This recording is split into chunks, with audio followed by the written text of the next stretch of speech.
Kode masalah OBD2 deskripsi teknis. Sensor suhu pendingin mesin setengah korelasi apa artinya? Kode masalah diagnostik powertrain generik (DTC) ini biasanya berlaku untuk semua kendaraan OBD2. Itu mungkin termasuk tetapi tidak terbatas pada kendaraan dari Mazda, Land Rover, GMC, Chevy, Ford, Dodge, Chrysler, Toyota, Honda, Dell. Meskipun generik, langkah-langkah perbaikan spesifik dapat bervariasi tergantung pada merek model.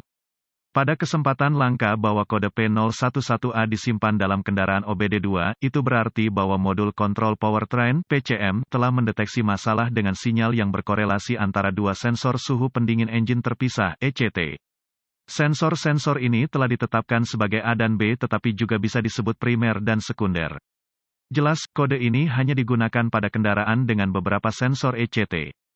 Biasanya, sensor ECT terdiri dari resistor termal yang dikelilingi oleh resin tahan lama di kuningan, aluminium, atau rumah plastik. Rumah dirancang untuk memasukkan ke blok mesin, radiator, intake manifold, bagian pendingin, atau kepala silinder. Sensor ECT dibentuk dan diposisikan sedemikian rupa sehingga, begitu termostat terbuka, cairan pendingin engine dapat mengalir melintasi ujung. Resistor yang terbuka ada di ujung sensor. Ketika suhu cairan pendingin engine yang mengalir meningkat, tingkat resistensi pada resistor ECT berkurang. Ini memungkinkan tegangan rangkaian meningkat. PCM mengenali variasi tegangan ECT ini sebagai perubahan suhu pendingin engine. Sensor ECT menyediakan data ke PCM untuk strategi drivability dan operasi kipas pendingin elektronik, tetapi juga dapat berfungsi untuk memberikan sinyal ke pengukur suhu di kluster instrumen. Jika PCM mendeteksi sinyal tegangan independen dari sensor ECT terpisah yang berbeda lebih dari tingkat yang diprogram sebelumnya, kode P011A akan disimpan dan lampu indikator kerusakan (MIL) dapat menyala. Siklus kegagalan berganda mungkin diperlukan untuk penerangan MIL pada model tertentu. Apa keparahan kode ini? Karena daya engine, operasi kipas pendingin elektronik, dan/atau keakuratan pengukur suhu dapat dipengaruhi oleh kondisi yang berkontribusi pada kode P011A yang disimpan, ini harus dianggap parah. Apa saja gejala dari kode tersebut? Gejala kode mesin P011A dapat meliputi knalpot yang terlalu kaya atau lean idle engine kasar, terutama pada saat start-up dingin. Efisiensi bahan bakar berkurang, performa mesin yang menurun. Apa saja kemungkinan penyebab kode? Penyebab kode ini mungkin termasuk sensor ECT yang rusak terbuka atau disingkat kabel atau konektor sensor ECT, kondisi pendingin mesin rendah, termostat buruk, pompa air rusak, saku udara dalam sistem pendingin mesin, kesalahan pemrograman PCM atau PCM. Apa saja langkah-langkah pemecahan masalah P011A?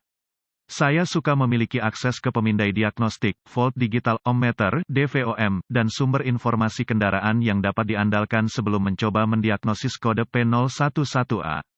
Sebelum memulai diagnosis saya untuk kode terkait sensor ECT, saya akan memastikan bahwa sistem pendingin engine diisi ke tingkat yang tepat dengan cairan pendingin yang benar. Operasikan mesin untuk memastikan bahwa termostat, pompa air, radiator, dan kipas pendingin semuanya berfungsi sebagaimana mestinya. Pastikan tidak ada kantong udara di sistem pendingin. Sistem pendingin engine harus berfungsi dengan baik sebelum kode ini dapat didiagnosis. Setelah sistem pendingin beroperasi secara normal, periksa secara visual semua kabel dan konektor sistem dan lakukan perbaikan sesuai kebutuhan. Selanjutnya, saya akan menghubungkan pemindai ke port diagnostik kendaraan dan mengambil semua kode yang tersimpan dan membekukan data bingkai. Data bingkai beku adalah snapshot dari keadaan yang tepat yang terjadi pada saat kegagalan yang menyebabkan kode P011A disimpan. Saya biasanya menuliskan informasi ini untuk berjaga-jaga jika saya membutuhkannya nanti dalam diagnosis. Sekarang, saya menghapus kode dan menguji drive kendaraan untuk melihat apakah kode diatur ulang. Gunakan DVOM untuk menguji masing-masing sensor ECT jika kode diatur sebelum PCM memasuki mode kesiapan. Setiap sensor ECT yang gagal dalam pengujian yang direkomendasikan oleh pabrik harus diganti. Konsultasikan dengan sumber informasi kendaraan Anda untuk spesifikasi pengujian. Jika semua sensor ECT memenuhi spesifikasi pabrik, uji sirkuit sistem individual menggunakan DVOM dan lakukan perbaikan yang diperlukan. Dugaan kegagalan PCM atau kesalahan pemrograman PCM jika semua sensor dan sirkuit bekerja dengan baik. Catatan diagnostik tambahan, pastikan untuk mencabut semua pengontrol terkait dari sirkuit sebelum menguji resistansi dengan DVOM. Berhati-hatilah saat menguji cairan pendingin mesin tekanan tinggi. Periksa buletin servis teknis (TSB) untuk bantuan dengan diagnosis Anda.